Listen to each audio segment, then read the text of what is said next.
ప్రార్థన చేసుకుంటూ ఉంది. దయచేసి కళ్ళు మూసుకొని తలలు వంచండి. అందరూ కూడా ప్రార్థనలో ఏకీభవించాలని మనవి చేస్తున్నాం.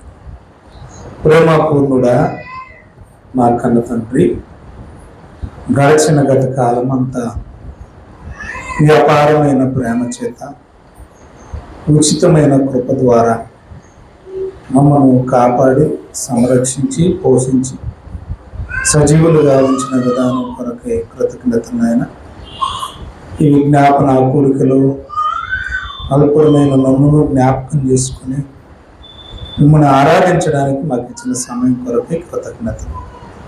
ఇంతవరకు జరిగిన ఆరాధన యావత్తును బట్టి మీ స్తోత్రములు, జరగని ఉన్న వాక్య పరిచర్యలో నన్ను మరుగుపరిచి మీ వాక్యాన్ని బయలుపరచండి. మీరు మాత్రమే మహిమ పొందమని క్రీస్తు పేరటి ప్రార్థన అడిగి వేడుకుంటున్నాము తండ్రి. ముందుగా ఈ సమయ సందర్భాలను బట్టి మనందరి కన్న తండ్రి అయిన దేవునికి, మన రక్షకుడు ప్రభు అయిన యేసుక్రీస్తు ద్వారా నా కృతజ్ఞత ఆస్తుతులు చెల్లిస్తూ ఉన్నాను. అలాగే నన్ను ఆహ్వానించిన దైవజనులు జయప్రకాష్ గారికి, అమ్మగారికి, ఇచ్చేసిన ఆత్మీయులందరికీ ప్రభువు రక్షకుడైన యేసయ్య పేరట నా హృదయమైన వందనాలు, శుభాకాంక్షలు తెలియజేస్తాను. విస్తరించి మాట్లాడకుండా విషయంలోకి మనం వెళ్ళిపోదాం.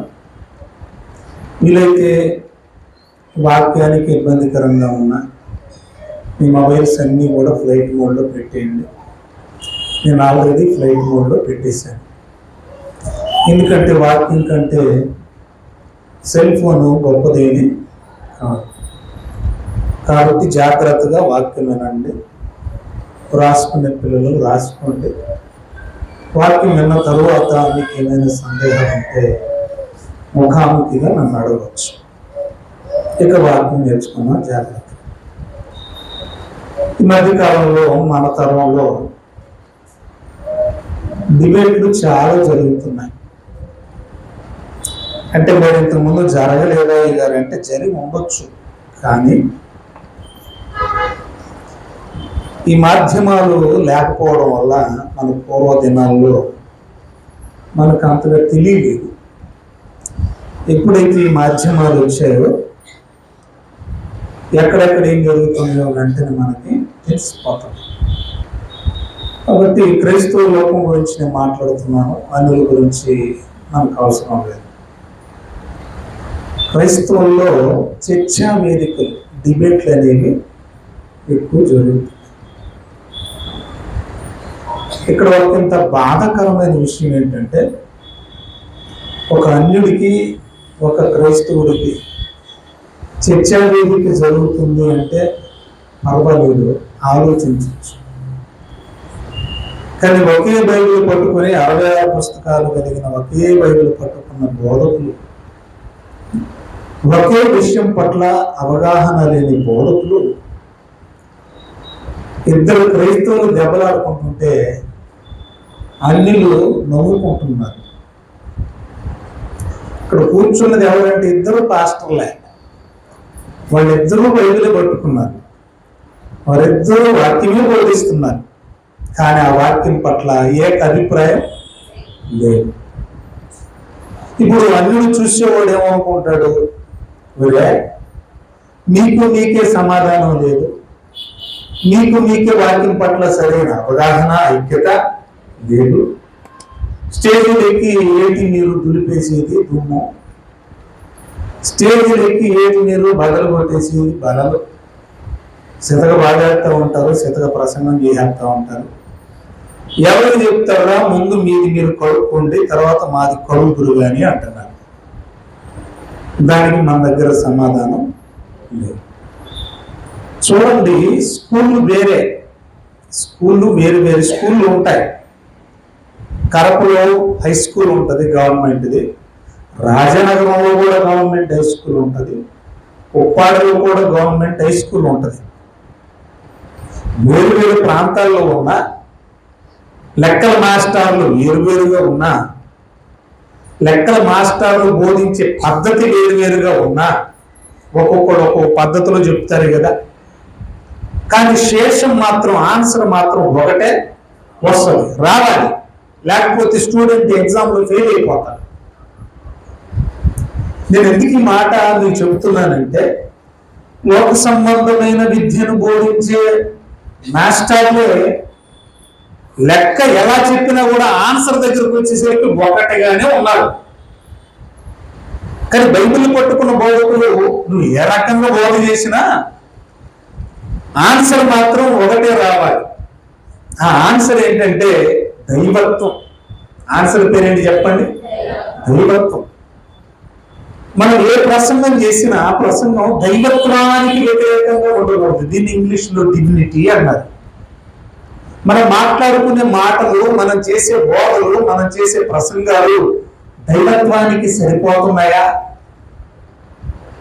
అనేది మనం ఆలోచించుకోవాలి. దైవత్వానికి నేను చెప్పినా, ప్రకాశయ్య గారు చెప్పినా సమానంగా ఉండాలి, విభేదించకూడదు. కానీ అలా విభేదించడం వల్ల మనలో మనకే వాక్యం పట్ల ఐక్యత లేకపోవడం వల్ల ఈరోజు 36,000 డినామినేషన్లు వచ్చినాయి. ఎన్ని డినామినేషన్లు ఉన్నాయి తెలుసా? పెంతెకోస్తు, బాప్టిస్టు, సిఎస్ఐ, ఏమండి అలాగా చాలా ఎన్ని సిఎస్ఐ తర్వాత మళ్ళీ రకరకాలు ఉన్నాయండి, బైబిల్ మిషను, ఇలా ఎన్ని ఉన్నాయని అంటే 36,000.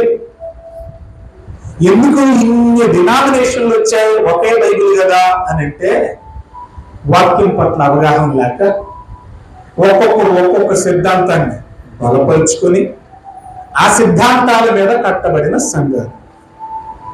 క్రీస్తు సంఘం ఉందనుకోండి, చర్చ్ ఆఫ్ క్రైస్ట్, వాళ్ళు యేసుక్రీస్తు దైవత్వాన్ని అంగీకరించరు.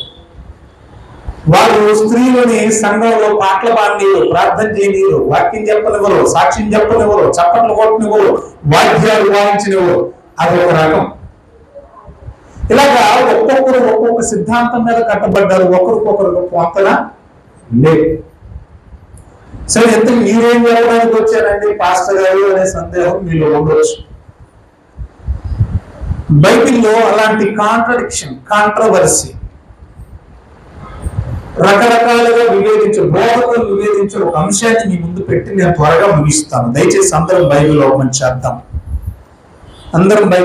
చేద్దాం. కొరింథీయులకు రాసిన 2వ పత్రిక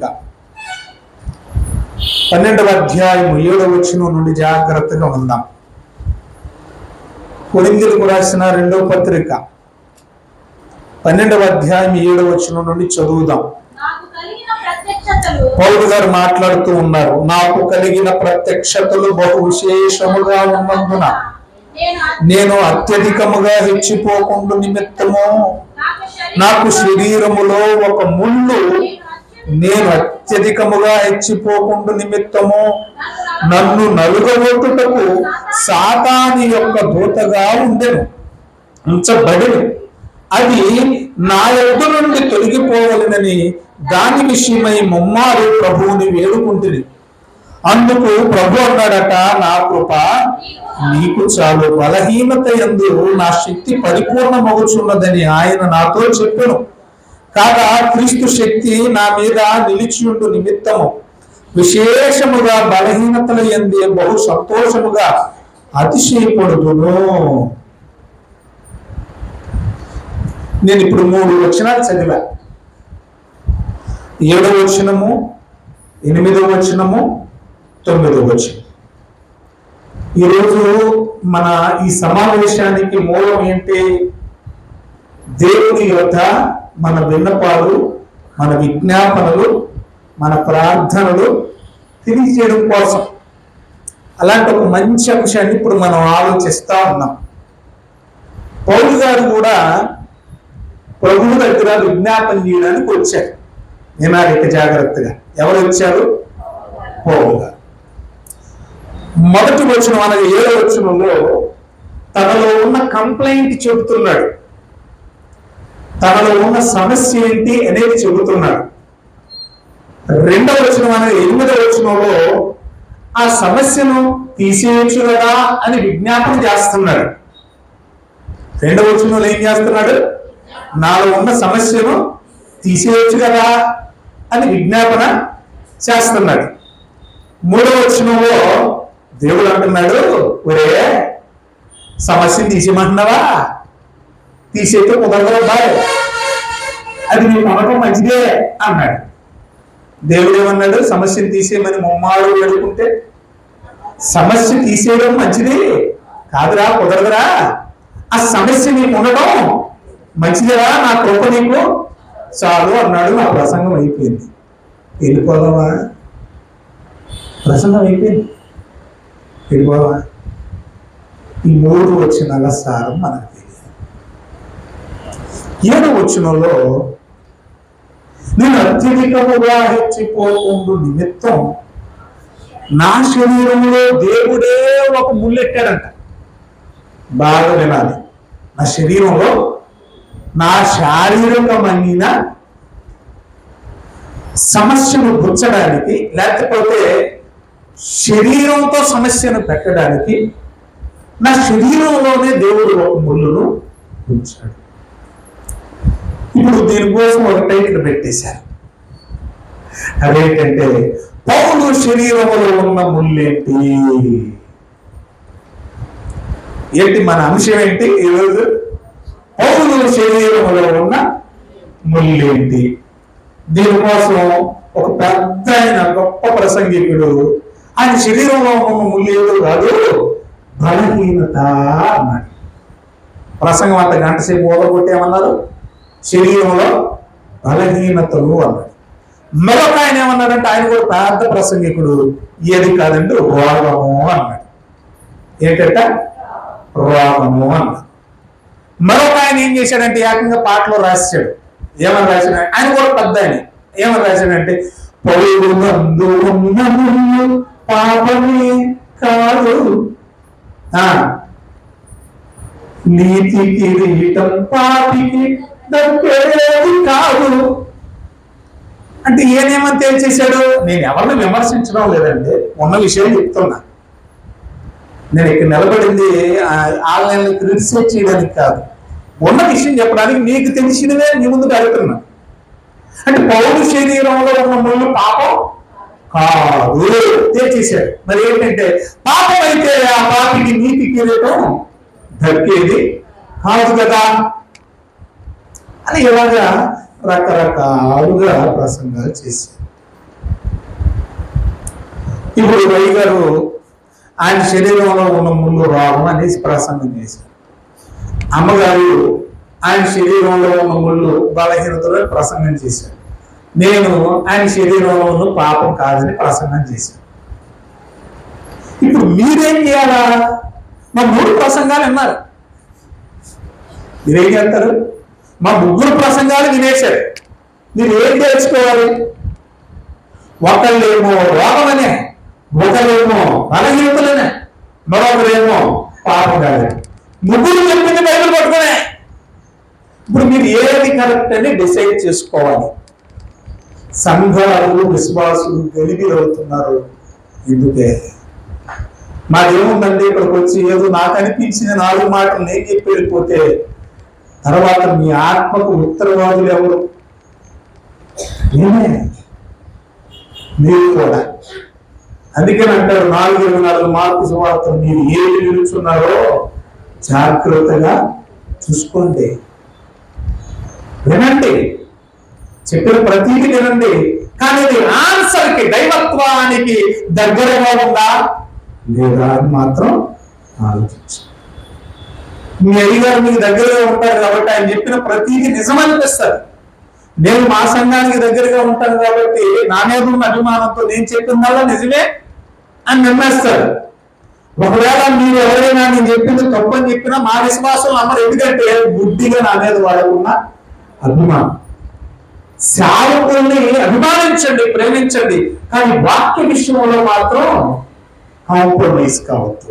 యాకోబు పత్రిక 2వ అధ్యాయం 1వ వచనంలో అంటాడు, విశ్వాస సంబంధమైన వాటి విషయంలో, అనగా వాక్య విషయంలో వీడి వల్ల విశ్వాసం కలుగుతుంది కనుక ఆ ఇదే వాక్య విషయంలో మీరు మామాటంగా వాడి ఉండొద్దు అన్నాడు.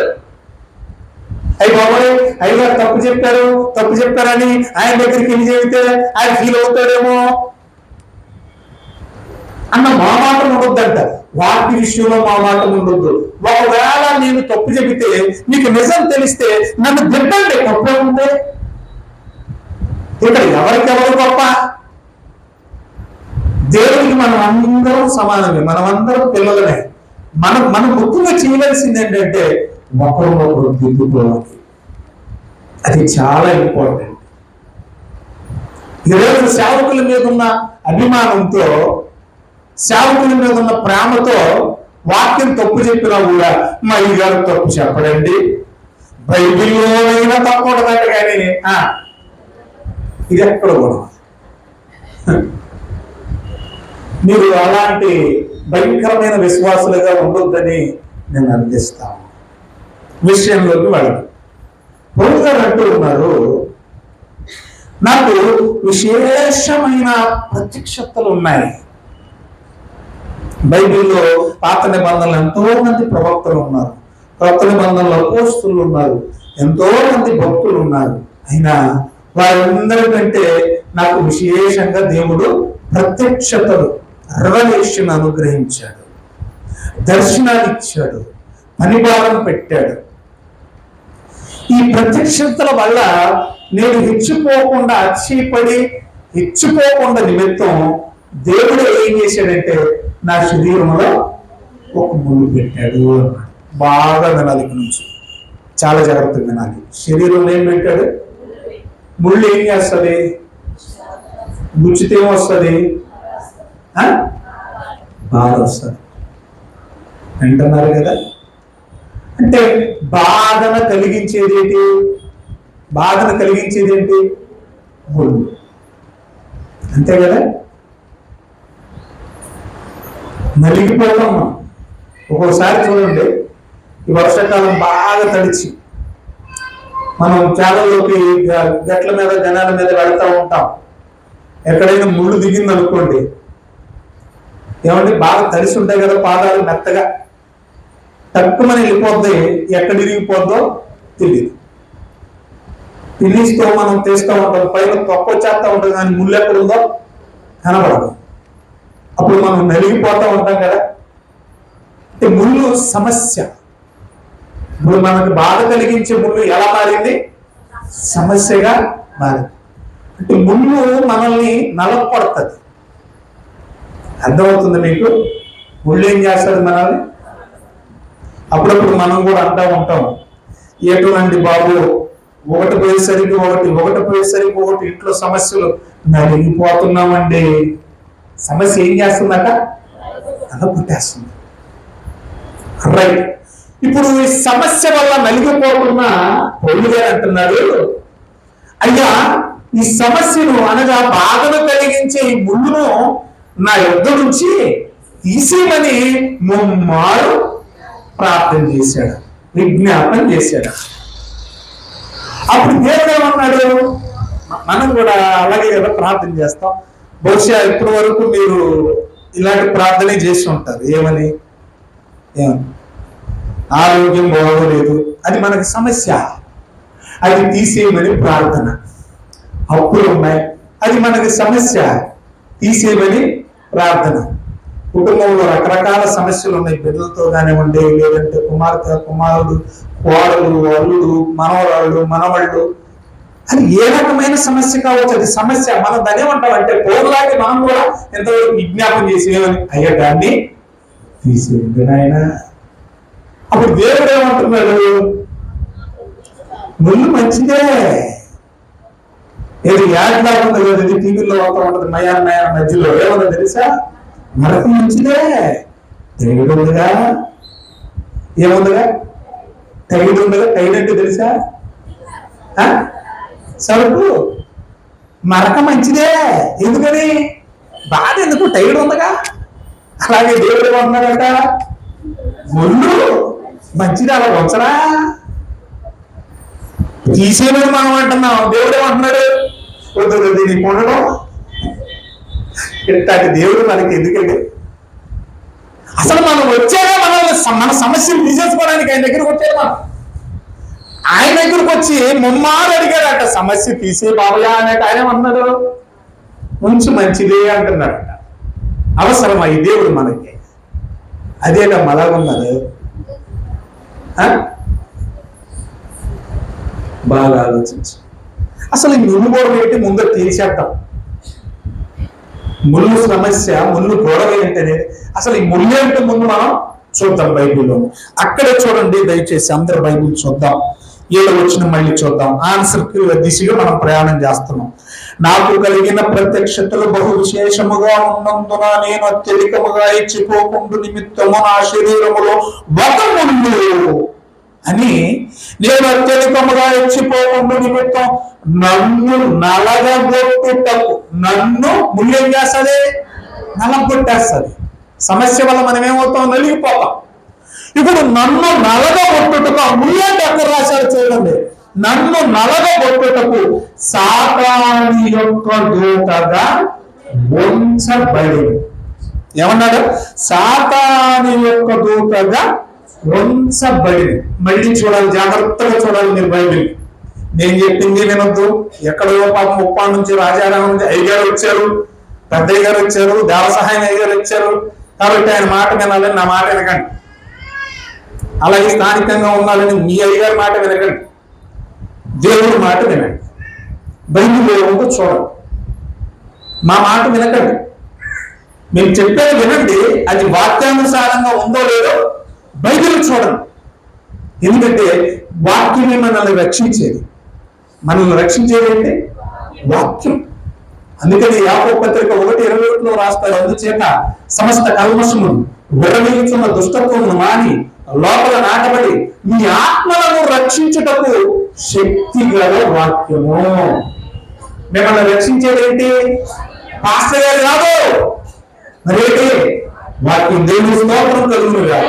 కాబట్టి వాక్యం చూడండి అంటాను నేను ఎక్కడికి వెళ్ళినా వాక్యాన్ని చూడండి అంటాను. ఇప్పుడు ఆ ముళ్ళు అని ఏమన్నాడు తెలుసా? ఆ ముళ్ళు ఏదో కాదు, సాతాను యొక్క దూత అన్నాడు. ముళ్ళు ఏంటంటే చెప్పండి? సాతాను యొక్క దూత. అంటే ఇప్పుడు మన శరీరానికి బాధ కలిగించి మనల్ని నలకొట్టేది, పాపంలో పడేయడానికి శోధించేది, మనల్ని బాధపరిచే ముళ్ళు ఏంటట? సాతాను యొక్క దూత. ఇప్పుడు నా ప్రశ్న ఏంటంటే,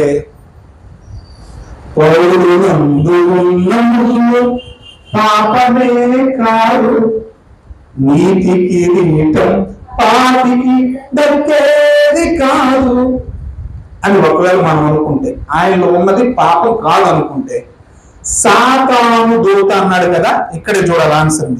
ఏ దూత అంట? ముళ్ళు. సాతాను యొక్క దూత అన్నాడు కదా. సాతాను యొక్క దూత మంచిదా చెడ్డదా?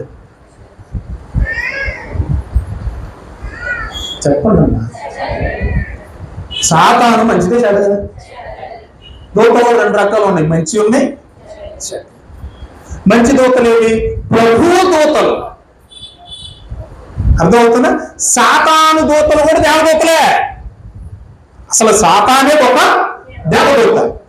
సాతాను దూతలు కూడా దేవదూతలే, ప్రభు దూతలు కూడా దేవదూతలే. ప్రభు దూతలేమో మంచివి, సాతాను దూతలేమో చెడు. బైబిల్లో మర్చిపోక మాట చూపిస్తాను. మత్తయి సువార్త 1వ అధ్యాయము 20వ వచనంలో మరియమ్మ గారి దగ్గరకు వచ్చింది ఒక దూత. ఆ గబ్రియలు దూత గురించి వ్రాయబడిన మాట చదవండి దయచేసి. ఇదిగో అతడి సంగతులను గురించి ఆలోచించుకొనుచుండగా ఇదిగో ప్రభు దూత. సాగింది. ఏ దూత? ఇందాక మనం చూసాం కదా 12వ అధ్యాయం 7వ వచనం కొరింథీయులకు రాసిన 2వ పత్రికలో. అక్కడ ఉన్న దూత ఏది? అంటే సాతాను దూతుంది, ప్రభువు దూతుంది.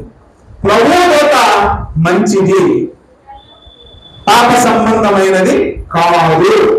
మరి సాతాను దూత చెడ్డది, పాప సంబంధమైనది.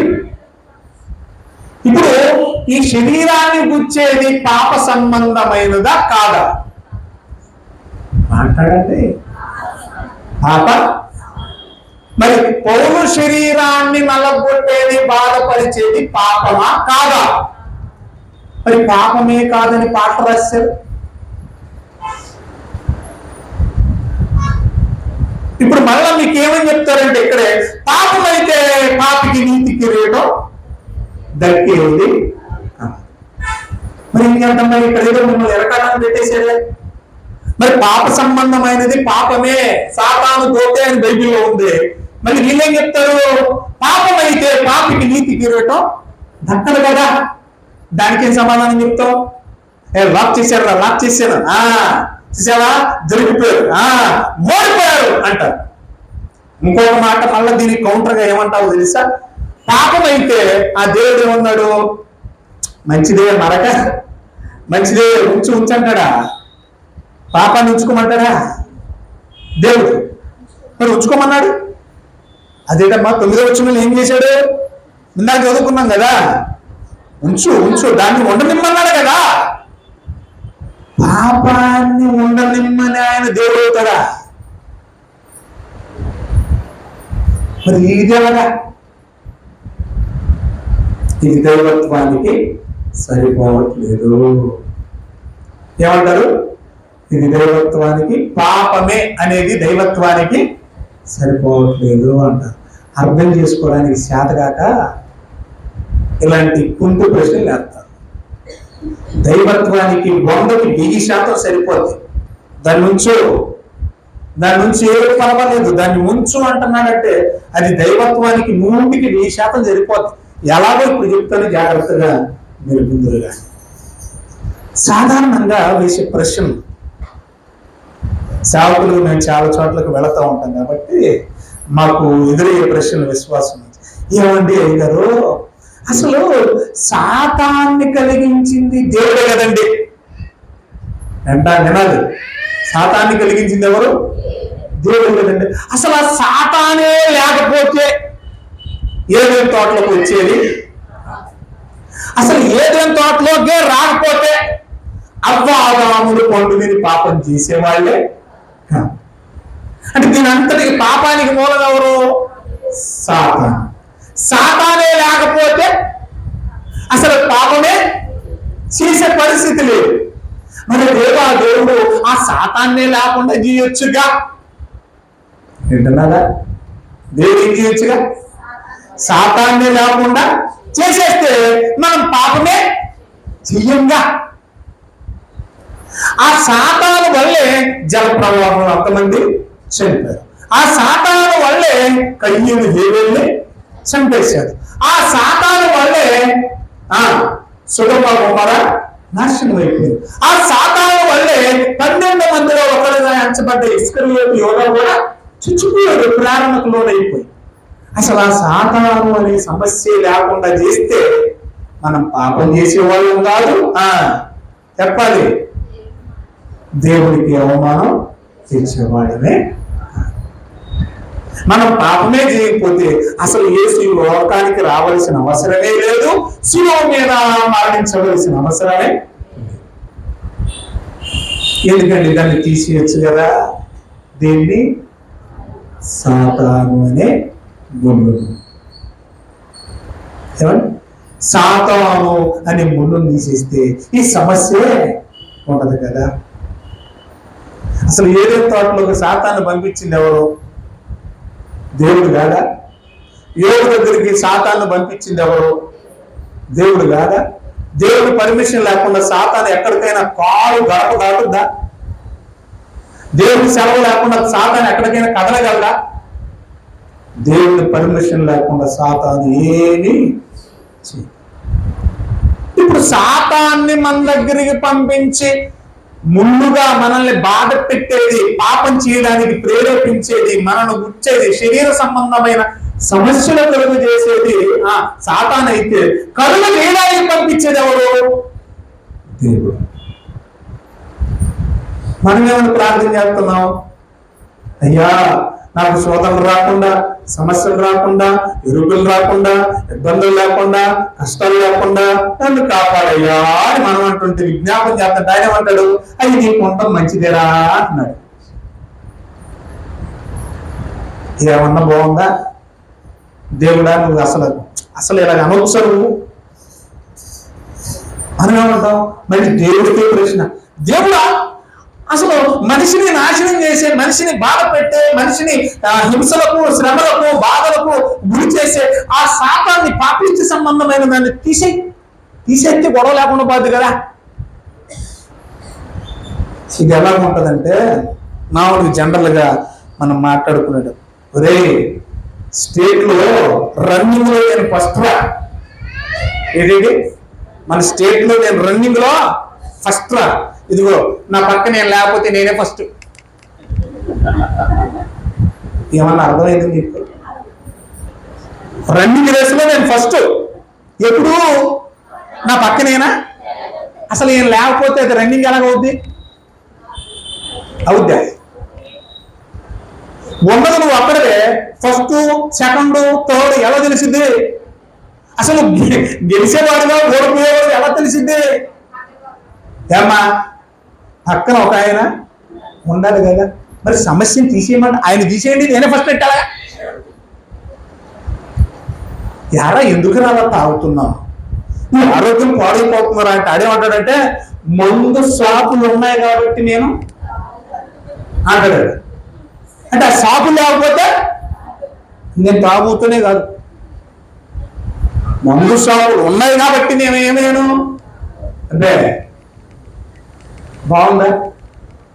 షాప్ తీసేసి చూడు, నేను ఎలా అంటున్నా తెలిసిపోతే చచ్చిపోతావు. 4-5 రోజులు ఉంటాయి ఆ మందు లేకపోతే. నువ్వు చూడడానికి ఏముంటుంది, నువ్వు ఉండవు. అప్పుడప్పుడు స్నేహం చాట్ చేస్తుంటారు, ఏమండి చైన్ దొంగతనం చేస్తూ ఉంటారు కదా, బైకుల మీద పోతా. ఎలా ఎందుకురా చిన్నప్పుడు బాగానే ఉన్నావు కదరా సురేష్గా, ఎందుకురా అలాంటి దొంగలు వేయాలంటే అడేమంటాడు తెలుసా? ఆడాళ్ళు మెడలో సీల్ చేసుకుంటున్నారండి, లేకపోతే నేను దొంగలనే కాకపోతే. అయితే మీరు చేయని మానేండి. అయితేనే ఒక దొంగలు ఎదిగాడట, అది చెయ్యి వేసుకుంటున్నారు కాబట్టి, చెయ్యి ఉన్నాయి కాబట్టి మెడలో నేను దొంగతనం చేస్తున్నాను, లేకపోతే నేను దొంగనే. ఏమన్నా బాగుందా? అలాంటి ప్రశ్నే ఆదిలో తోటలో, ఏదేను తోటలో సాతాను ఉంది కాబట్టి మేము తప్పు చేసాం, అది లేకపోతే అసలు తప్పు చేయంగా. ఇప్పుడు దేవుడు ఏమంటున్నాడంటే, అది ఉంటే కదరా అసలు నువ్వు తప్పు చేస్తావో చెయ్యవో తెలిసేది. చెయ్యిలు ఉంటేనే కదా, చెయ్యిలు ఉన్నా కూడా దొంగతనం చేయకుండా ఉండడం గొప్ప.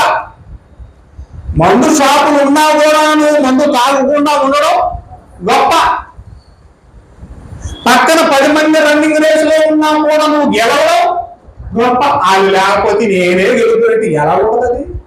నువ్వు తెలిసేవాడువో, ఓడిపోయేవాడువో, సరిగ్గా నిలబడేవాడువో, దొంగోడువో తెలియాలంటే ఏముండాలి? ప్రత్యర్థి అపోనెంట్ ఉండాలి. ఆ అపోనెంటే మనలను గుచ్చే ముళ్ళు. మనం దాన్నే తీసేయంటే,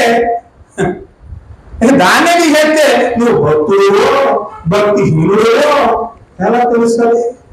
నువ్వు పరిశుద్ధుడువో పాపివో ఎలా తెలుస్తుంది? ఇప్పుడు ముళ్ళు మంచిదా కాదు? నరకం మంచిదేనా? అది ఉండాలైతే బైబిల్లోకి వెళ్ళి ఒక సందర్భాన్ని మనం చూద్దాం. దయచేసి అందరూ బైబిల్లో పనిచేయండి. యోబు గ్రంథానికి వెళదాం. యోబు గ్రంథంలో నేను త్వరగా ముగిస్తాను. ఓకే, యోబు గ్రంథంలో 1వ అధ్యాయాన్ని తీసుకుంటాను. ఇప్పుడు సాతానుకు పర్మిషన్ ఇచ్చి యోబు దగ్గరికి పంపింది ఎవరు? ముళ్ళంటే ఏం చెప్పాను నేను? సాతాను దూత లేదా సాతాను. సాతానికి మరొక పేరు దూత కదా. ఇప్పుడు సాతాను అనే ఈ పాపిష్టి దూతని యోబు దగ్గరికి పంపింది ఎవరో? దేవుడా కాదు? దేవుడు. అది కూడా ప్రశ్నించింది. ఏమన్నా తెలుసా?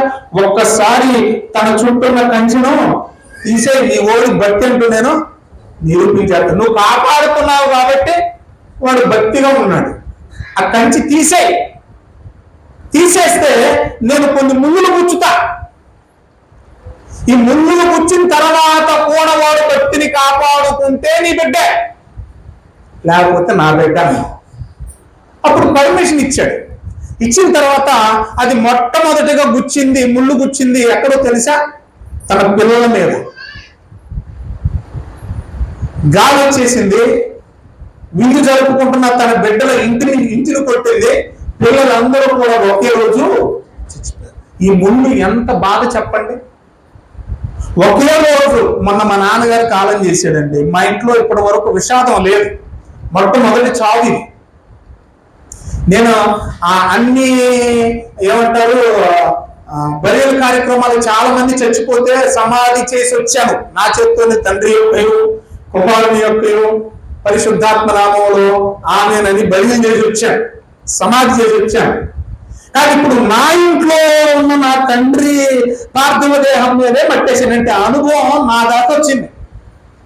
నేను ఇన్ని శవాల మీద మట్టేసినా నాకు ఏడుపు రాలేదు. కానీ ఇప్పుడు మా నాన్నగారి దగ్గరికి వచ్చేసరికి నాకు బాధ ఏంటో తెలిసింది.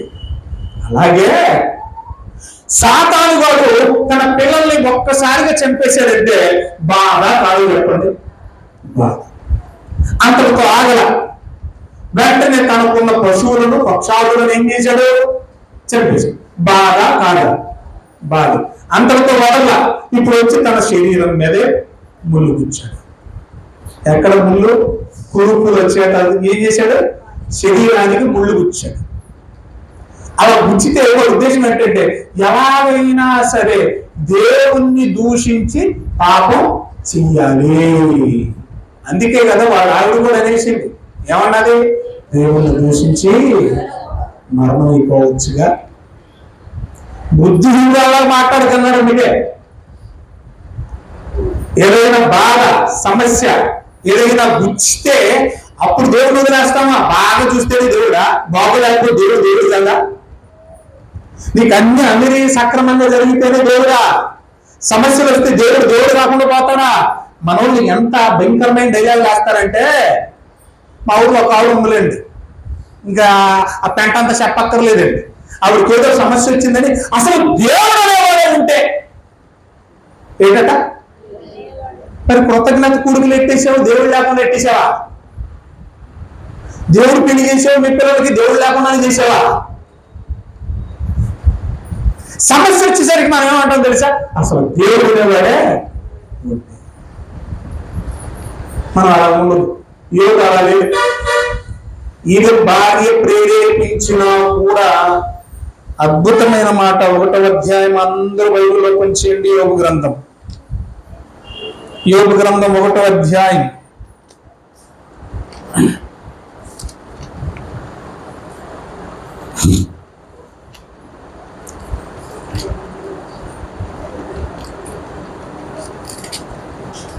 చివరి వచనానికి ముందు భాగం 20 వచనం చదువుతూ, అప్పుడు యోబు లేచి తన పై వస్త్రమును చింపుకొని తల వెంట్రుకలు వెలిగించుకుని నేల మీద సాష్టాంగపడి నమస్కారం చేసి ఇట్లనెను, నేను నా తల్లి గర్భములో నుండి దిగంబరిగా వచ్చాను, దిగంబరిని అక్కడికి తిరిగి వెళ్ళేదను.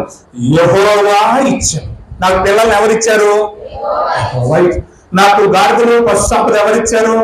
యెహోవా ఇచ్చారు. నాకున్నదంత భూమి దేశంలో ధనవంతున్నాయనంటే నాకు ఇచ్చింది ఎవరు? యెహోవా ఇచ్చాను. మళ్ళా తిరిగి యెహోవాయే తీసుకునెను, యెహోవా నామమునకు స్తుతి కలుగును గాక అని. ఎన్ని ముళ్ళు గుచ్చుతున్నా సాతాను, ఏమండి, గుచ్చే దూత సాతాను ఇన్ని గుచ్చుతున్నా తీసేయంలా. అసలు అది లేకుండా ఉంటే బాగుండు, సాతాన్ అనేది నాకు ఈ బాధ లేకుండా పోను, తీసేనాయనని ప్రార్థన చేయాల పౌరులాగా. ఇక్కడ మరి ఏమంటున్నాడంటే, దేవా నీ నామమునకే స్తుతి కలుగునుగాక. నా భక్తి నాకు ధైర్యం గుర్తించదా? ఈ సమస్యలు, ఈ శోధనలు లేకపోతే అసలు నా భక్తి అంటే ఎలా తెలుస్తుంది? అర్థమవుతుంది మీకు? తర్వాత వచ్చి నేను ఎక్స్ప్లెయిన్ చేస్తాను, కంగారు పడకండి అని చెబుతూ ఏమన్నాడు చూడండి, అద్భుతమైన మాట 22వ వచనంలో. ఇన్ని ముళ్ళు గుంజుతున్న సాతానుగాడు, ఎంత శోధిస్తున్న సాతానుగాడు, ఈ సంగతులలో ఏ విషయమందును యోబు ఏ పాపము చేయలేదు, కనీసం తన నోటి మాటతో దేవుడు నాకు అన్యాయం చేశాడు అనే మాట. మరి మనం ఏం చేస్తాం? కుర్రగాడు ఆడుకుంటా పోయి టిప్పర్ కింద పట్టాడండి, చిన్న కుర్రగాడు. అర్థమైందా? అసలు దోగాడే పిల్లోడు ఎక్కడ ఉండాలి? తల్లి సంరక్షణలో ఇంట్లో ఉండాలి.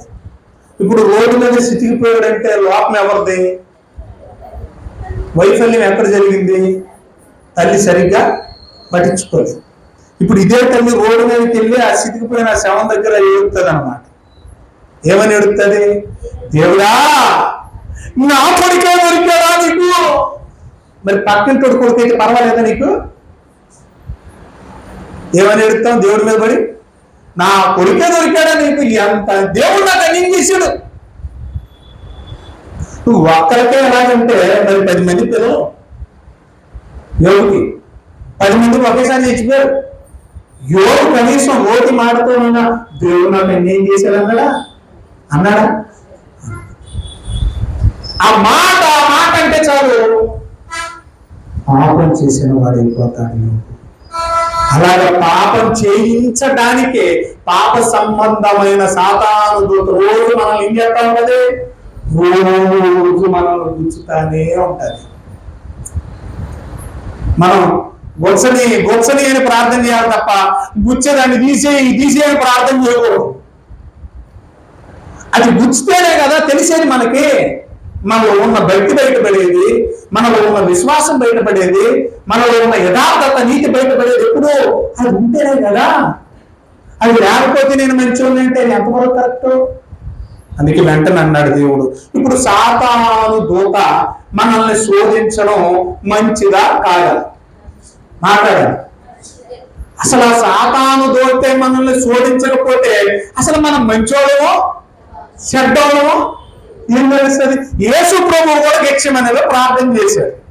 దైవ సంకల్పంలోనేమో శిలువ మీద మరణించాలి. ఏమంటే సాతాను ఒక పక్క శోధిస్తా ఉంది. ప్రభు ప్రార్థన చేశాడు, తండ్రి నీ చిత్తమైతే ఈ గిన్నె నా ఎత్తు నుండి, నీ చిత్తమైతే. అది దేవుని చిత్తమా? శోధించబడడం అనేది దేవుని చిత్తమా? ఆలోచించండి. సాతాను ద్వారా దేవుని చిత్తం, సాతాను ద్వారా శోధించబడడం దేవుని చిత్తమే, మరణించడం కూడా దేవుని చిత్తం. చివరికంటాడు నీ చిత్తమే సిద్ధించును కాక. అంటే యేసు ప్రభు అంతటి వాడు కూడా దీన్ని తీసేయి అలా, నీ చిత్తమైతేనే తీసి. నీ చిత్తం కాకపోతే చెప్పండి, దీని ఆప్షన్ ఏంటి? నెక్స్ట్ కూర్చు.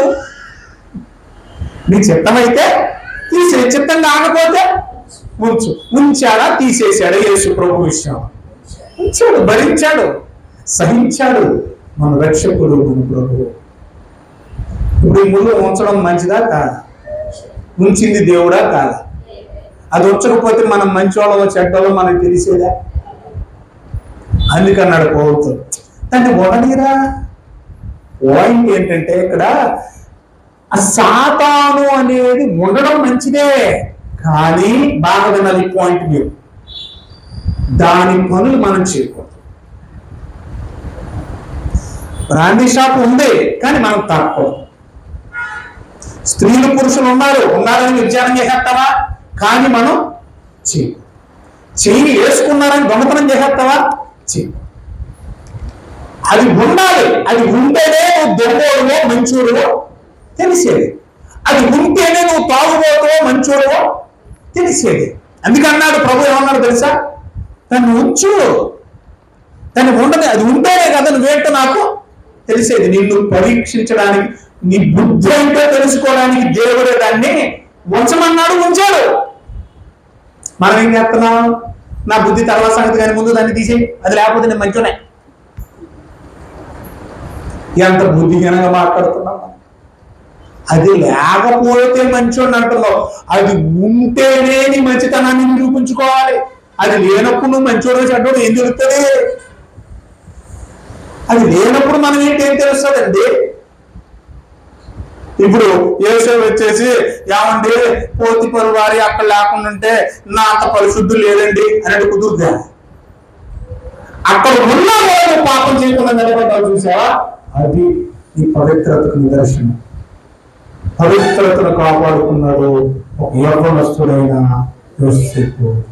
లేకుంటే నేనేటో చూపిద్దును అనకూడదు. అది లేకపోతే నువ్వేంటి ఏం జరుగుతుంది?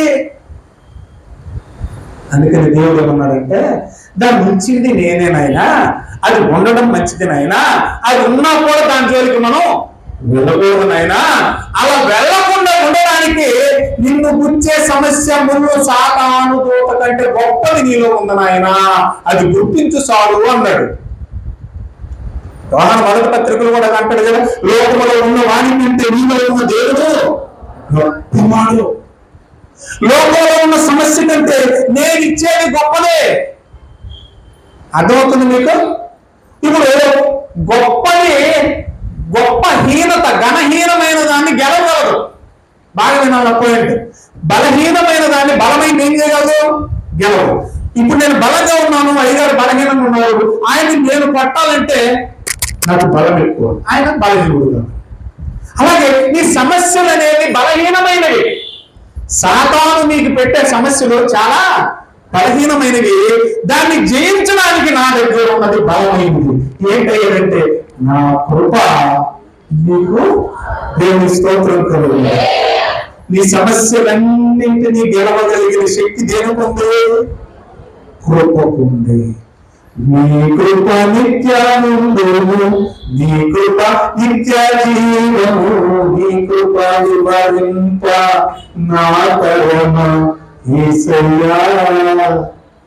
యేసయ్య ఎంత మంచి పాట. నీ కృప లేని క్షణము, నీ దయ లేని క్షణము, నేను ఊహించలేను యేసయ్యా. నీ కృప లేని క్షణము, నీ దయ లేని క్షణము, నేను ఊహించలేను యేసయ్యా. యేసయ్యా నీ కృప నాకు చాలయ్యా, నీ కృప లేని యేసయ్యా నీ కృప నాకు చాలయ్యా, నీ కృప లేని నీ కృప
ఉంచు దాన్ని, దాన్ని గెలిచే శక్తి నా కృపలో ఉంది. అది ఉంటే నీకేంటి భయమో? ఉండని. సాతానా? ఉండని. సాతాను గెలిచే శక్తి, కృప ఎక్కడుంది? నా దగ్గర ఉన్నది, నేను నీకు ఇస్తాను, అది నీకు. అందుకంటాడు. మళ్ళా వెళదాం చూడండి దయచేసి మన టెక్స్ట్ లోకి. కొరింథీయులకు రాసిన 2వ పత్రిక 12వ అధ్యాయము 8వ వచనం. కొరింథీయులకు రాసిన 2వ పత్రిక. తొలగిపోవలనని ఆ ముళ్ళు ఆ సమస్యను తీసేయమని ఆ ముళ్ళు విషయమై పౌలు ముమ్మారు ప్రార్థన చేశాడంట. అప్పుడు దేవుడు ఏమన్నాడు? ఇది తీసేయి, ఈ సమస్య తీసేయని విజ్ఞాపన చేస్తున్నాడు. మనం కూడా ప్రార్థన చేస్తాం, నాయన సమస్యలు లేకుండా, ఇరుకులు లేకుండా, ఇబ్బందులు లేకుండా తీసేనాయన అంటే దేవుడు ఏమన్నాడు తెలుసా? ఉంచురా నాయన. దేవుడు ఏమన్నాడు? అది ఉండడం మంచిదా నాయన, ఉంచురా నాయన అంటున్నాడు ఆయన కదా. ఎందుకంటే ఆ సమస్య వస్తేనే కదా ఆ సమస్యకు నువ్వు నిలబడతావో లొంగిపోతావో తెలిసేది. ఆ పరీక్ష ఉంటేనే కదా ఆ పరీక్షలో గెలుస్తావో ఓడిపోతావో తెలిసి. ఇప్పుడు నేను ఉన్నానండి, ఏమంటే 10th క్లాసులో పరీక్షలు ఎట్టారండి అయ్యగారు.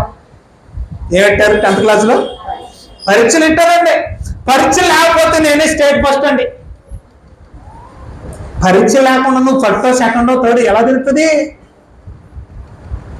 బాగుంది. ఏమైనా పరీక్ష ఉండాలో వద్దో చెప్పండి. నువ్వు బాగా చదివేవాడువో, తెలివితేటలు కలిగిన వాడువో, లేదు తెలియనంటే ఏం చేయాలి? నీవు భక్తుడవో, భక్తిహీనుడవో, పరిశుద్ధుడవో, పాపివో తెలియాలంటే సాతాను ద్వారా దేవుడే ఈ ముళ్ళును, ఈ పరీక్షను, ఈ శోధన దేవుడే పెడుతున్నాడు. అందుకని దాన్ని ఉంచు శోధన ఉంచు. అందుకన్నాడు యాకోబు పత్రికలు, శోధన సహించువాడు. అసలు ఆ శోధన లేకపోతే నువ్వు సహిస్తావో లేదో, ధన్యుడో అన్నుడు ఏం తెలుస్తుంది? శోధన రాకుండా తీసేపోవో అని పాపం చేస్తాడు. దేవుడు ఏమంటున్నాడు? అది ఉండాలరా నాయన, అది నువ్వు సహిస్తావో లేదో నాకు తెలియాలి. అందుకే అంటున్నాడు తీసేయి అంటే, అప్పుడు దేవుడు ఏమన్నాడు చూడండి. దయచేసి దేవుడు ఏమంటున్నాడు చూడండి. ఎంత బాగుంటుందంటే ఈ మాట. నాకైతే చాలా, పౌలు గారు ఎంత హ్యాపీ ఫీల్ అయ్యాడో కానీ నేను చాలా ఆనందించాను. ఎంత బాగుందో 9వ వచనం. అందుకు నా ప్రభు ఏమంటున్నాడు చూడండి, నా కృప నీకు చాలు. ఏమంటున్నాడు? శోధన ఉంటే ఉండని, సాతాను పెట్టని, గలిబిలి చేయని. మనం కూడా అంటూ ఉంటాం, ఏమన్నా తెలుసా? ఏమంటే వీడికి ఇంట్లో పెట్టి బాగా ముక్కుట మేలుతుంటే వీడికి ఏ కష్ట సుఖాలు ఏమి తెలుస్తలేదండి, పనులు పంపించాలండి. మరి నీకే ఇంత నీతి ఉంటే అంటే నీ కొడుక్కి కష్ట నష్టాలు తెలియాలి, ఇరుకులు ఇబ్బందులు తెలియాలి, లేకపోతే రేపు నేను తెచ్చాక వీడు ఎలా బతుకుతాడో వీడికి అన్ని తెలియాలని మనం ఏం చేస్తూ ఉంటాం? ఒక్కోసారి వాడిని విడిచిపెట్టేస్తా ఉంటాం. మరి నీకే ఇంత ప్రేమ ఉంటే మరి దేవుడికి ప్రేమ లేదా? ఆలోచించండి. అందుకని దేవుడు కూడా మనల్ని సాతానుకు అప్పగిస్తా ఉంటాడు. ఒక్కొక్కసారి మనం దారి తప్పుతూ ఉంటాం చూసారా, అప్పుడు దేవుడే మనల్ని ఏం చేస్తాడు? సాతానుడికి అప్పగిస్తాడు. అలా అప్పగించినప్పుడు ఎదురు దెబ్బతలు, దేవుడు దగ్గరప్పుడు అయిపోతాం మనం. అప్పుడు ఆలోచిస్తాం, ఈ శోధన ఎందుకు వచ్చింది, ఎవరి ద్వారా వచ్చింది? అర్థమవుతుంది మీకు? శోధనలు దేవుడే పంపిస్తాడు మనకి, దానికి సరైన మార్గం తప్పించుకునే మార్గం కూడా ఆయనే చూపిస్తాడు. అసలు శోధన ఏమంటే పంపించింది దేవుడు. ఇది ఎలా ఉందంటే, జ్వరం వచ్చిందంటే, బాబయ్య జ్వరం వచ్చింది, మరి ఏం చేయాలి? బిల్ల తీసేయండి, పారాసిటమాల్ వద్దు. అసలు పారాసిటమాల్ లేకపోతే నీకు వచ్చింది జ్వరమో కాదు ఎలా తెలుస్తుంది? జ్వరం తగ్గాలంటే పారాసిటమాల్ అనేది నీ లోపలికి వెళ్ళాలి. పారాసిటమాల్ లోపలికి వెళితే అది జ్వరం కంటే బలమైంది. ఎందుకంటే జ్వరాన్ని చంపే శక్తి దేవుకుంది. ఇప్పుడు పారాసిటమాల్ శక్తి ఎప్పుడు తెలిసింది? జ్వరం వచ్చినప్పుడు. మరి మనమేం ప్రార్థన చేస్తాం? ప్రభు అసలు జ్వరమే రాకూడదు. మరి జ్వరమే రాకపోతే పారాసిటమాల్ శక్తి ఎలా తెలుస్తుంది? అర్థమైందా? అర్థమైనట్టు కానట్టుందా? అర్థమైపోయిందా? ఏమవుతలేదా? ఏదో ఒకటి అవ్వండి. 9వ వచనం. అందుకు ప్రభు అన్నాడు, ఒరే నా కృప పారాసిటమాల్ లాంటిది రానేసాడు. నా కృప ఏంటడా? పారాసిటమాల్ అంతా శక్తివంతమైందిరా. జ్వరాన్ని ఉంచు, వస్తే నేను జ్వరం ఉంచు, దాన్ని తగ్గించి బిల్ల నా దగ్గర ఉన్నాడా అన్నాడు ఆయన. అర్థమవుతుంది మీకు? కంటిన్యూ చేద్దామండి. నా బలహీనత అనేది జ్వరం అయితే, బలహీనత అనేది జ్వరం అయితే, నా కృప అనేది పారాసిటమాల్ లాంటి శక్తి. అసలు నాకు బలహీనతే రాకూడదని ప్రార్థన చేస్తే, నాకు శోధన సాతాను ద్వారా శోధనే రాకూడదని ప్రార్థన చేస్తే, మరి నా కృప యొక్క శక్తి నీకెలా తెలుస్తుంది? నా కృపలోని శక్తి నీకు అర్థం కావాలంటే అంటే ఖచ్చితంగా ఏం రావాలి? శోధన రావాలి అని కట్టున్నాడు. చూడండి, బలహీనత యందు నా శక్తి పరిపూర్ణమవుతున్నదని ఆయన నాతో చెప్పాడు. ఇప్పుడు నా కృప యొక్క శక్తి నీకు తెలియాలంటే నీకు శోధన రావాలి. పారాసిటమాల్ యొక్క పవర్ తెలియాలంటే నీకు జ్వరం చెప్పండి ఎక్కుతుందా? పారాసిటమాల్ పవర్ తెలియాలంటే ఏంటి? దేవుడు కృప యొక్క శక్తి తెలియాలంటే ఏం రావాలి? బలహీనతలు, సమస్యలు. ఎప్పుడైతే ఈ మాట చెప్పాడో చల్లగా ఇసుగడ్లాగా అయిపోయాడు. ఎవరు? బాగా ఎక్కింది ఆయనకి. అవునా ప్రభా, నిజమే ప్రభా అని అప్పుడేమంటున్నాడు చూడండి. కాగా క్రీస్తు శక్తి అనగా ఆయన కృప నా మీద నిలిచియుండు నిమిత్తము విశేషముగా నాకు శోధనలు వచ్చినప్పుడు, నాకు ఇరుకులు వచ్చినప్పుడు, నాకు సమస్యలు వచ్చినప్పుడు, సాతానుగాడు వచ్చి నన్ను గుచ్చినప్పుడు, వాడు నన్ను ప్రేరేపిస్తున్నప్పుడు పాపానికి, అలాంటప్పుడే శోధనలు వచ్చినప్పుడే ఏమవుతున్నాడేనా? ఏం మాట్లాడనమ్మా? ఏ మెంట్లా పోగలిగేమన్నా? మీకు సమస్యలు వచ్చాయనుకోండి, మీరు సంతోషంగా ఉంటారా, బాధపడతారా? వందనాలండి, మీ అందరికి వందనాలు. నిజం ఒప్పుకున్నారు. నమస్కారం. ఇక వైఎస్ రాజశేఖర రెడ్డి లాగా ఇల్లస్తా శివమ్మ ఇల్లస్తా నేను పొగం చేశాడు. ఆయన కృపలోని శక్తిని నేను అనుభవించాలంటే, ఆయన కృప యొక్క శక్తి నాకు తెలియాలంటే, నీ సమస్యలు నాకు రావడం సంతోషం. సమస్యల్లో సంతోషించే పౌలు ఎక్కడ? సమస్యలు వస్తే బాధపడి మనం ఎక్కడ ఉన్నాం? మనం వాళ్ళు కూడా దిద్దట్లేదు. మనం విశ్వాసంలో వాళ్ళు కూడా రాలేదు ఇంకా మనకి ఎందులో. కానీ మన విశ్వాసులు, మనం ఎవరు? బలమైన విశ్వాసులు. మనం విశ్వాసులు. ఇంకేమన్నా సమస్యలు రావద్దని ప్రార్థన చేసి మనం ఎక్కడ? సమస్యల యందు సంతోషించే పౌలు ఎక్కడ? అసలు ఈ సమస్య రాకపోతే నీ శక్తి ఏంటో, నీ శక్తితో ఒక పరిపూర్ణత ఏంటో దేవ నాకెలా తెలుస్తుందని. నాకు రావాలి నాయన, సమస్యలు రావాలి, శ్రమలు రావాలి, ఇరుకులు రావాలి, శోధనలు రావాలి. అప్పుడే నీ శక్తితో భక్తి బయటపడుతుంది అని చదువుదాం మళ్ళీ. బలహీనతలు ఏంది? విశేషముగా నా బలహీనతలు ఏంది? బహు సంతోషముగా అతిశయపడుతును. సంతోషపడుతున్నాడట, అతిశయపడుతున్నాడట. ఎప్పుడు? సమస్యలు. ఇప్పుడు పాయింట్ చెప్పనా? ఇందాక 2 రైట్ చేసి ఇప్పుడు వచ్చాను. చెప్పండి. పాపని నీతికి నీతం పాపికి దక్కేది కాదు. అసలు పౌలు ఏమన్నాడు చూడండి, ప్రార్థన చేసుకున్నాం. కొరింథీయులకు రాసిన మొదటి పత్రిక 9వ అధ్యాయం 27వ వచనం. గాలిని కొట్టినట్టు నేను పోట్లాడలేదు గాని ఒకవేళ ఇతరులకు ప్రకటించిన తరువాత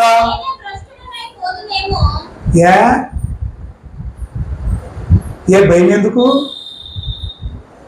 పౌలు గారు భయపడుతున్నాడా లేదా?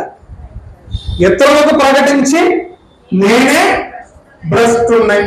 ఏమండి, పాపం కాకపోతే భ్రష్టుడు ఎందుకు అవుతాడు? ఇతరులకు ప్రకటించి నువ్వు భ్రష్టుడు అవుతున్నావు అంటే అది పాప సంబంధమైనది కాకపోతే నీకు భయం ఎందుకు? నా భాష మీకు అర్థమవుతుందా? పౌలును శోధించేది పాపము, పాప సంబంధమైనది కాకపోతే నీకు భయం ఎందుకు? పాపమే, పాప సంబంధమైనదే. ఇప్పుడు భయం ఎందుకంటే నేను ఎక్కడ లొంగిపోతానా అన్న భయం అంతే తప్ప లొంగిపోయాడు అని నేను చెప్పట్లా. లొంగిపోకుండా ఉంటే నీకు కిరీటం దొరుకుతుంది. ప్రారంభంలో ఆయన ఒప్పుకున్నాడు, పాపులు ప్రధాన పాపులు, పూర్వము దురుసకుడను హింసకుడను హానికరుణ్ణి. ఇప్పుడు బాగానే ఉన్నాను, ఇప్పటి వరకు బాగానే ఉన్నాను, కానీ భవిష్యత్తులో పడిపోతానన్న గ్యారంటీ వారంటీ, పడిపోనని మాత్రం నేను చెప్పలేనదే నా భయం. యోగులాగా నన్ను నేను కాపాడుకోవాలి. ఇతరులకి బోధ అయితే బోధ చేస్తున్నాను, కానీ ఆ బోధ ప్రకారంగా నేను బతుకుతున్నానా లేదు. నేను సిగరెట్లు తాగుతా మిమ్మల్ని తాగొద్దంటే, నేను మందు కొడతా మిమ్మల్ని కొట్టొద్దంటే, నేను వ్యభిచారం చేస్తా మిమ్మల్ని చేయొద్దంటే, ఇతరులకైతే ప్రకటిస్తున్నాను, కానీ నేనైతే ఆ బోధ ప్రకారంగా అలాంటి పరిస్థితి వస్తుందేమో అని భయపడుతున్నాడంటే, మరి అది పాప సంబంధమైంది కాకపోతే ఆయనకి భయం ఎందుకండి? నాకు అర్థం కాదు.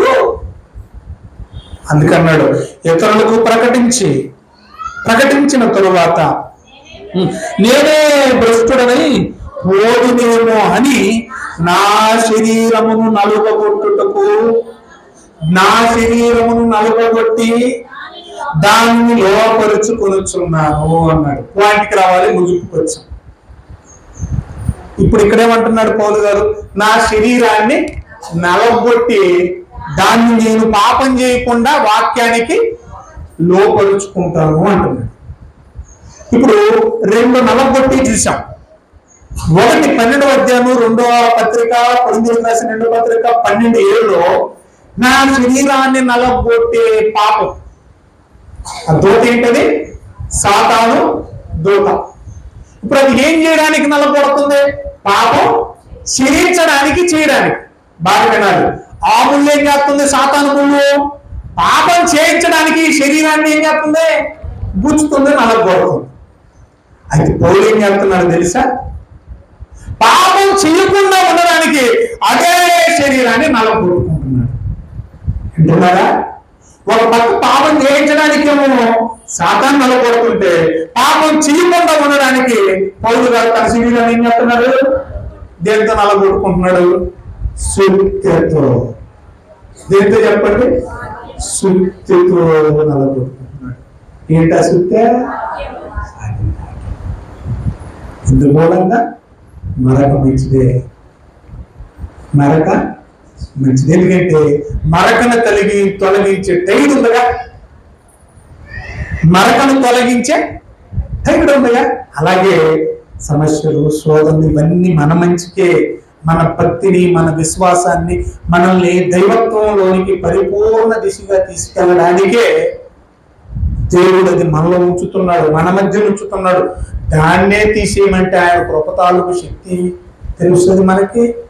కాబట్టి దాన్ని ఉంచడం మంచిదే, కానీ దాన్ని చేయడం మంచిది.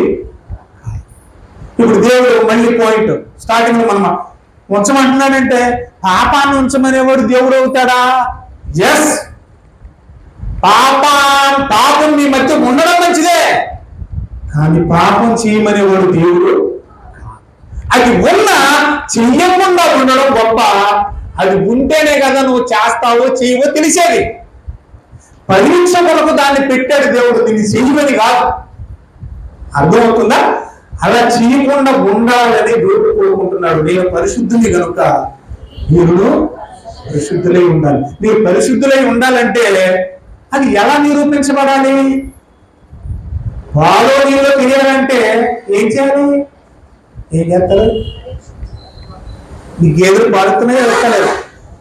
మీ గేదెలు పాడుతున్నాయా? కేంద్రాన్ని తీసేస్తారా? అంత డబ్బాలు ఎందుకు తీసుకుంటాడు? ముందు ఏం చేయడానికి? నువ్వు తెచ్చి నీ పాలా నీలా అని చెక్ చేయడానికి లాక్టోమీటర్ అంటారు. దాన్ని ఏమంటారు? మీటర్. అందులో వేసేస్తారు. మనకు జ్వరం ఎత్తి మన నోట్లో కూడా ఒక మీటర్ వేస్తాం. ఏ మీటరు? ధర్మమీటర్. దాని ధర్మం చేస్తుంది. ఏమని? నీ ఒంట్లో ఎంత వేడుందని చెప్పేస్తుంది. అయ్యి బాబోయ్ 103 ఉందంటే ఎగారంటాం. 103 ఉందని నీకెలా తెలిసింది? మీటర్ ఎట్టాడు. అలాగే నువ్వు తీసుకెళ్ళి పాలో నీలో తెలియాలంటే ఏం చేయాలి? పరీక్ష. ఈ మూలంగా మనం పరిశుద్ధులమో పాపులమో తెలియాలంటే పాపం అనేది మన మధ్యలో ఉంటేనే తెలుస్తుంది. ఉండడం తప్పు కాదు, కానీ దాన్ని చేయడం తప్పు. అది నువ్వు చేస్తావో లేదో చూడడానికి దేవుడే మనకు సమస్యగా, ముళ్ళుగా, ఇరుకుగా, ఇబ్బందిగా, శోధనగా పెడతా ఉన్నాడు. అక్కడ నిరూపించుకోవాలి మన భక్తి జీవితం. దేవుడి మాటలు మన వినికిల్లో ఫలింపజేయను గాక. God bless you. ఎవరికన్నా అవకాశం ఇవ్వండి. చిన్న ప్రార్థన చేసుకుందాం. పరమందు ఆశీనుడా మా కన్న తండ్రి, ఎంతవరకు మీ అమూల్యమైన మాటలు మేము విన్నాం. మీ దైవత్వాన్ని వ్యతిరేకించేది కాదు నాయన వాక్యం. మేము అర్థం చేసుకోవడంలోనే పొరపాటు ఉంటుంది నాయన. తప్పు చేయుటకు, పాపము చేయుటకు నీవు నరుడు కాదు నాయన. నీలో తప్పులు వెతకడం కంటే మాలో తప్పులు దిద్దుకోవడం మంచిది నాయన. ఒకనాటి నా తండ్రి రేడియో ప్రసంగికుడు ఆర్ఆర్కే మూర్తి నిన్ను తప్పు పట్టాలని బైబిల్ దగ్గరకు వచ్చాడు. బైబిల్ తనలో ఉన్న తప్పులు పట్టేసింది, పాపాన్ని పట్టుకుంది, మారు మనసు పొందాడు. ప్రపంచవ్యాప్తంగా ఆయన స్వరం వెళ్ళిపోయింది బాబు. గనుక నాయన వాక్యానుసారంగా లోకంలో పాపం ముందు నాయన ఉండాలి, దాన్ని ఉంచింది మీరే. అది చేయకుండా ఉండడానికి వాక్యం చేత మమ్మల్ని మేము నలకొట్టుకోవాలి. పాపం చేయడానికి భయపడాలి, పాపం చేయకుండా ఉండడానికి వాక్యం చేత మమ్మల్ని మేము మలుచుకోవాలి. ఆ రకమైన విజ్ఞాపన పౌలు వలె మేము చేయడానికి కృప దయచేయండి. నోటి మాట ద్వారానైనా నిన్ను దూషించిన యోగు వలె మా భక్తి జీవితాన్ని కట్టుకోవడానికి సహాయం చేయండి. శోధనలు రావద్దని ప్రార్థించలేదు కానీ యోగును కూర్చిన సంగతులు మీరు విన్నారు కదా. శోధన సహించేవాడు ధన్యుడు అని మీ లేఖనంలో వ్రాయబడింది. అలాంటి ధన్యకరమైన జీవితాలు మాకు ప్రసాదించండి. శోధన వచ్చిందంటే అది ఎందువల్ల వచ్చింది అని మేము ఆత్మ విమర్శ చేసుకొని, శోధన వచ్చిందంటే నాయన మేము ఎక్కడో తప్పిపోతున్నామని తెలుసుకుని మమ్మల్ని మేము ఆత్మీయం కట్టుకోవడానికి మమ్మల్ని బలపరచమని, వచ్చిన బిడ్డలందరినీ దీవించమని, జరుగుతున్న సేవను అయ్యగారి నమ్మగాన్ని కుటుంబాన్ని దీవించమని యేసు నామములో ప్రార్థన అడిగి వేడుకుంటున్నాము తండ్రి. ఆమేన్.